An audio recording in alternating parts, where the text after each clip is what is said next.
राकेश त्रिपाठी जी, देखिए चर्चा की शुरुआत हम करें तो एक दो बातें पहले मैं क्लियर करना चाहता हूं। जरा ये बताइए कि इस पूरे विवाद में क्या सरकार की कोई भूमिका है या नहीं है, क्योंकि प्रत्यक्ष तौर पर आप पर आरोप लग रहे हैं, प्रत्यक्ष तौर पर आप कहते हैं कि नहीं है, तो पहले इसको जरा क्लियर कर दीजिए चर्चा की शुरुआत में ही। लेकिन शुभंकर जी, एक बात स्पष्ट कर देता हूं, सरकार की जिम्मेदारी संवैधानिक तौर पर बनी हुई न्यायपालिका के आदेश की अनुपालना सुनिश्चित करना होता है।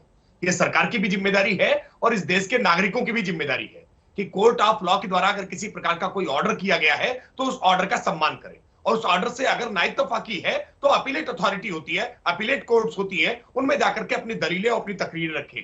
दुर्भाग्यपूर्ण यह है कि टीवी डिबेट से लेकर के और सार्वजनिक मंचों तक जाकर के कोर्ट के निर्णय की मुखालफत सार्वजनिक तौर पर की जा रही है। विशेष तौर पर आपने भी दिखाया कि कांग्रेस पार्टी के जो अल्पसंख्यक कमेटी के जो अध्यक्ष है, चेयरमैन है मोहम्मद शहनवाज ने जिस तरह से इसकी आलोचना की है, यह भारत के संविधान को ठेंगा दिखाना है। भारत की न्याय व्यवस्था की इस प्रकार से खुली आलोचना, ये तरीका ठीक नहीं है और किसी जिम्मेदार राजनीतिक दल को नहीं करना चाहिए। ठीक है, अब आपने तमाम कानूनों का जिक्र कर दिया तो एक सवाल मेरे मन में और आ गया। ये सवाल ओवैसी जी ने पूछा था कि धर्मस्थल कानून को आप मानते नहीं मानते, क्योंकि अगर मानते हैं तो फिर स्टैंड कुछ अलग होना चाहिए, और नहीं मानते तो खुलकर कह दीजिए।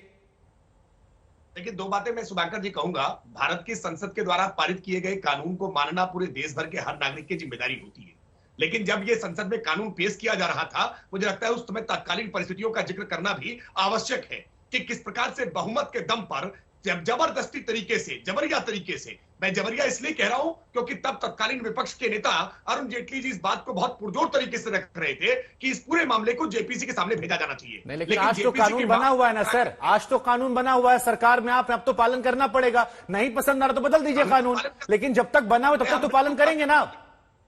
नहीं शुभंकर जी, बिल्कुल हम कानून का पालन कर रहे हैं और हम तो यही कह रहे हैं। नहीं तो ये कानून क्या कहता है राकेश त्रिपाठी, जरा बताएंगे एक बार दर्शकों को, तब होती ये कानून क्या कहता है?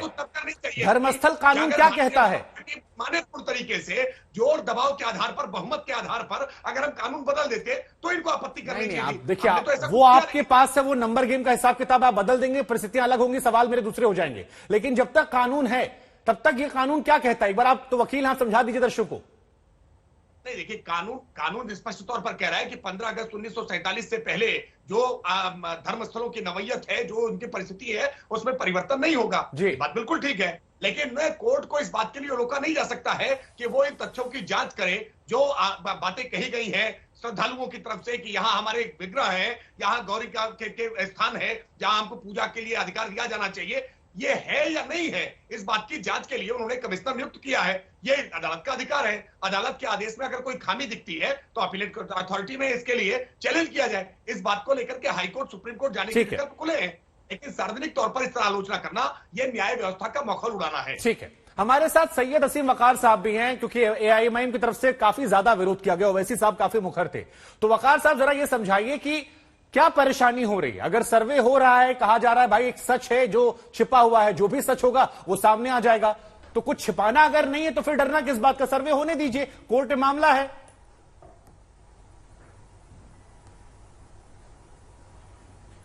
नहीं, मसला यह है कि जब मामला कोर्ट में है जी, तो क्या सर्वे का आदेश कोर्ट ने दिया है? अगर हमारे आपकी मुकदमा चल रहा है किसी चीज का, तो क्या कोर्ट का आप आदेश दिखाएंगे कि कोर्ट ने आपको आदेश दिया है कि आप हमारे घर में घुस जाइए और हमारे यहां तलाशी लीजिए? ये भी तो बताइए आप हम तो सम्मान करेंगे और आप अपमान करते रहेंगे कोर्ट का। आप कोर्ट के कानूनों को, नियमों को, संविधान को रोनते रहेंगे, नहीं तो और सम्मान हम करते रहेंगे। सर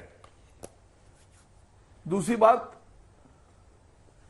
ये आसिफ वकार साहब को, मैं आपसे कह रहा हूं किसी ने नियुक्त किया हो, ये प्रशासनिक, मैं आपसे कह रहा हूं आप पास आदेश है।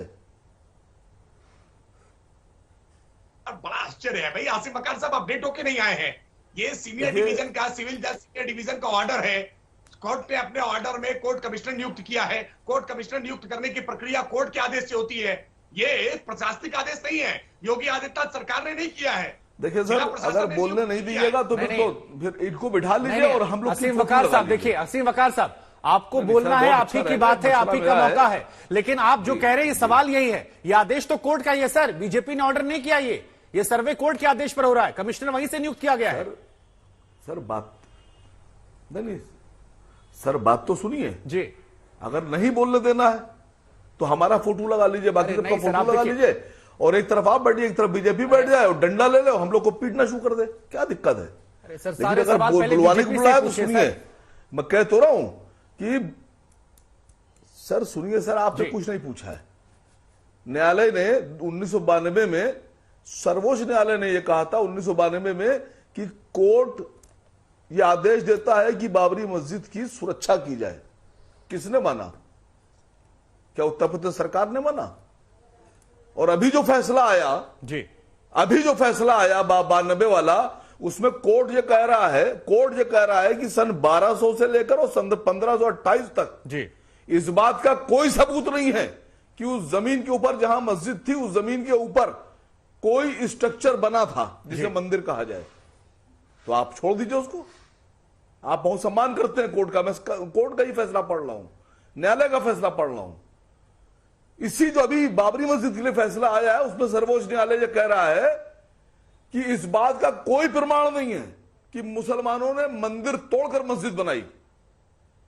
कोर्ट यह कह रहा है कि इस बात का कोई प्रमाण नहीं है कि रामलला की मूर्तियां प्रकट हुई। वो कह रहा है कि रखी गई।